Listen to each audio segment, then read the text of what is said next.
നമസ്കാരം, nature life T വിയിലേക്ക് സ്വാഗതം. ഞാൻ doctor Athmaja, natural life Vettikode സെൻറ്ററിൽ നിന്നും സംസാരിക്കുന്നു. ഇന്ന് നമ്മോടൊപ്പം ഉള്ളത് ശ്രീജ ചേച്ചിയും ആദിത്യനുമാണ്. നമുക്ക് അവരുടെ വിശേഷങ്ങൾ എന്താണെന്ന് ചോദിച്ചറിയാം. നമസ്കാരം ചേച്ചി. നമസ്കാരം. ഓക്കെ, എവിടെ നിന്നാണ് വരുന്നത്? ശാസ്താംകോട്ട. ഒന്ന് പരിചയപ്പെട്ടോളൂ. എൻ്റെ പേര് ശ്രീജ. ഇതെൻ്റെ മോനാണ് ആദിത്യൻ. ആദിത്യൻ്റെ ട്രീറ്റ്മെൻറ്റിന് വേണ്ടിയാണ് ഇവിടെ വന്നിട്ടുള്ളത്. ഓക്കെ, എന്ത് ബുദ്ധിമുട്ട് കാരണമാണ് ഇവിടെ വന്നത്? മോന് ഫിറ്റ്സ് വരുന്നുണ്ട്. അത് വർഷങ്ങൾ കൊണ്ട് ട്രീറ്റ്മെൻറ്റ് ചെയ്യുന്നുണ്ട്. ഒരുപാട് ഹോസ്പിറ്റലിൽ ട്രീറ്റ്മെൻറ്റ് നടത്തി, ഒരുപാട് മരുന്നും കഴിച്ച്, പക്ഷേ മാറ്റമൊന്നുമില്ല. മരുന്ന് കഴിക്കുന്തോറും അത് കൂടിക്കൂടി വരുന്നു. കുറവില്ല എന്ന് പറയുമ്പോൾ അവർ ടാബ്ലറ്റിൻ്റെ എണ്ണം കൂട്ടിക്കൂട്ടിയും വരുന്നുണ്ട്.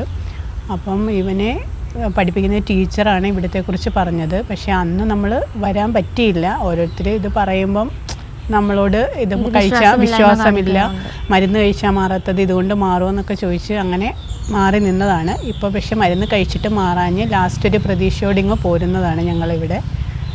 ഓക്കെ, ഇന്ന് എത്ര ദിവസമാകുന്നു ചേച്ചി ഇവിടെ? ഞങ്ങൾ ഇന്ന് ഇവിടെ വന്നിട്ട് 28 ദിവസമാകുന്നു. ഓക്കെ, ഇതുവരെ ഉണ്ടായിരുന്ന ബുദ്ധിമുട്ടുകളൊക്കെ കുറഞ്ഞിട്ടുണ്ടോ? ഇപ്പോൾ ഇവിടെ വന്നതിന് ശേഷം എന്ന് പറയുന്നത് നമ്മൾ 12 ഗുളിക മോൻ കഴിക്കുന്നുണ്ടായിരുന്നു. അതിൽ നിന്നിപ്പം 8 നമ്മൾ കുറച്ചിട്ടുണ്ട്. പക്ഷേ മരുന്ന് കുറച്ചാൽ ഈ അസുഖം കൂടി വരുമെന്നാണ് ഡോക്ടർ പറഞ്ഞിട്ടുള്ളത്. പക്ഷേ ഇവിടെ വന്ന് മരുന്ന് കുറച്ചിട്ട് നമുക്ക് ആ ഒരു അസുഖം കൂടുതലായിട്ട് വന്നിട്ടില്ല. നേരത്തെ വരുന്നതിനേക്കാട്ടിൽ ഇച്ചിരി കൂടെ അതിൻ്റെ ഇത് കുറവായിട്ടേ വന്നിട്ടുള്ളൂ.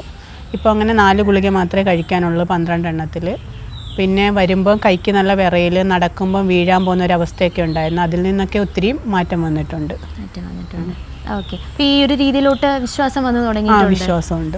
ഓക്കെ, സാധാരണ രീതിയിൽ നിന്ന് നമ്മുടെ ഈ രീതികൾ എന്തൊക്കെയാണ് വ്യത്യാസപ്പെടുത്തുന്നത്? എങ്ങനെയൊക്കെയാണ്? സാധാരണ രീതിയിൽ നമ്മൾ കഴിക്കുന്ന ആഹാരത്തിലുള്ള മാറ്റങ്ങളും പിന്നെ ഫുഡ് മൊത്തത്തിലൊരു ശൈലി മൊത്തത്തിൽ മാറിയിട്ടുണ്ട്. ആദ്യം വരുമ്പോൾ നമുക്കൊരു സംശയം ഉണ്ടായിരുന്നു ഇവൻ അതുമായിട്ട് അഡ്ജസ്റ്റ് ചെയ്യുമോ എന്നുള്ളത്. പക്ഷേ അതുമായിട്ട് അഡ്ജസ്റ്റ് ആയി പോയിട്ടുണ്ട്. ഇപ്പം അതുമായിട്ട് ഭയങ്കര താല്പര്യത്തിൽ നിൽക്കുവാണ്, മാറുമെന്നുള്ള വിശ്വാസമാണ് മോനും. ഓക്കെ, തീർച്ചയായിട്ടും നമുക്ക് ആദ്യം വേണ്ടത് ഒരു കോൺഫിഡൻറ്റ് തന്നെയാണ്. ആ ഒരു വിശ്വാസം അവനുണ്ട്, മാറും എന്നുള്ളൊരു വിശ്വാസം മോനുണ്ട്. തീർച്ചയായിട്ടും. ഓക്കെ, അപ്പോൾ നമ്മുടെ ഇതിന് മുന്നേ എത്ര വർഷം മുതലാണ് ഈ മരുന്നുകൾ കഴിക്കാൻ തുടങ്ങിയത്? ഇവന് 7 വയസ്സുള്ളപ്പോൾ തൊട്ട് കഴിക്കുന്നു. ഇപ്പം മോന് 19 വയസ്സുണ്ട്. പക്ഷേ ഇതുവരെയും അസുഖത്തിന് മരുന്ന് കഴിക്കുന്തോറും കൂടി വന്നതല്ലാതെ മാറ്റമില്ലായിരുന്നു. മരുന്നിൻ്റെ അളവും കൂടുതലായിരുന്നു. ആ മരുന്ന് കഴിച്ചു തുടങ്ങിയപ്പോൾ തൊട്ടാണ് ഇയാൾക്ക് നടക്കുന്നതിനകത്തുള്ള പിന്നെ വീഴാൻ പോകുന്നുള്ള നടത്തിയും കൈക്കുള്ള വിറയിലും അങ്ങനെയൊക്കെയുള്ള കുറേ സംഭവങ്ങളുണ്ടായത്. അതൊക്കെ ഇപ്പോൾ ഇച്ചിരിച്ച കുറഞ്ഞു വരുന്നുണ്ട് മരുന്ന് നിർത്തി തുടങ്ങിയപ്പോൾ.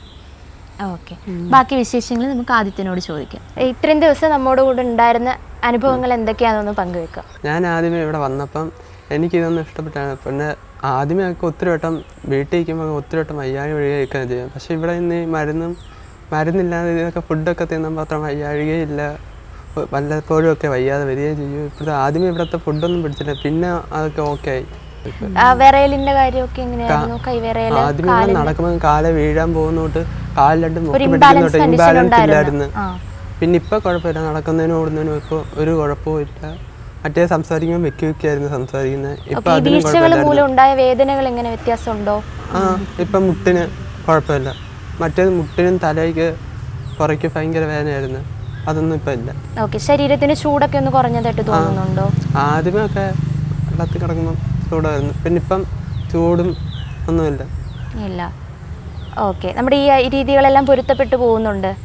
ഓക്കെ, വീട്ടിൽ പോയാലും ഇതൊക്കെ തന്നെ കണ്ടിന്യൂ ചെയ്യുമെന്നൊരു വിശ്വാസം ഉണ്ട്. ചേച്ചി ഇവിടെ വന്ന് ഒത്തിരി പേരുമായിട്ട് സംസാരിച്ച് ഇടപഴകിയൊക്കെ ചെയ്തതാണല്ലോ. അപ്പം നമുക്ക് ഇവിടെ ഉണ്ടായിരുന്ന ബാക്കിയുള്ളവരുമായിട്ടുള്ള അനുഭവങ്ങളൊക്കെ എങ്ങനെയായിരുന്നു?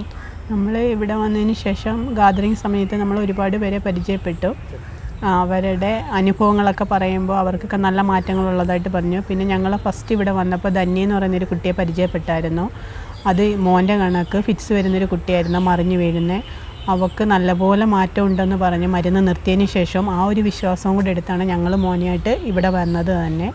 അവളെ ഞാൻ ഇടയ്ക്കിടയ്ക്ക് വിളിക്കാറുണ്ട്. അവൾക്ക് ഇപ്പോഴും കുഴപ്പമൊന്നുമില്ല, മരുന്ന് നിർത്തി, എന്നിട്ടും അസുഖമൊന്നും വരുന്നില്ല. അവർ ഭയങ്കര ഹാപ്പി ആയിട്ടാണെന്നാണ് പറഞ്ഞ ഉള്ള വിശ്വാസമുണ്ട് നല്ലതുപോലെ നമുക്ക്. പിന്നെ ഗാദറിങ് സമയത്ത് പരിചയപ്പെടാൻ ഒരുപാട് പേരെ പറ്റിയൊരു കുടുംബം പോലെ ഞങ്ങൾക്കത് കഴിയാനും ഇവിടെ ഹോസ്പിറ്റലിൽ നിൽക്കുവാണെന്നുള്ള ഒരു ഫീലിംഗ് ഇല്ല, ഒരു വീട്ടിൽ നിൽക്കുന്ന ഒരു അനുഭവമായിട്ടാണ് ഇവിടുത്തെ ഇത് നമുക്ക് അനുഭവപ്പെട്ടത്. ഓക്കെ. നമ്മുടെ സ്റ്റാഫുകളുടെ അപ്രോച്ച് എങ്ങനെയൊക്കെയായിരുന്നു? സ്റ്റാഫുകളെല്ലാം നല്ല രീതിയിലാണ് നമ്മളോട് പെരുമാറുന്നത്. നമുക്ക് എന്താവശ്യം ഉണ്ടെങ്കിലും പറഞ്ഞാൽ അന്നേരം എല്ലാം അവർ ചെയ്തു തരുന്നുണ്ട്. അതൊന്നും ഒരു ബുദ്ധിമുട്ടായിട്ടില്ലായിരുന്നു. ഓക്കെ. ഫോൺ നമ്പർ ഒന്ന് ഷെയർ ചെയ്യാൻ പറ്റും? എൻ്റെ ഫോൺ നമ്പർ 96 05 79 20 63. ഇത്രയും സ്മാർട്ടായിട്ട് നമ്മുടെ വിശേഷങ്ങളെല്ലാം പങ്കുവെച്ച് ചേച്ചിക്കും ആദിത്യനും താങ്ക്സ്.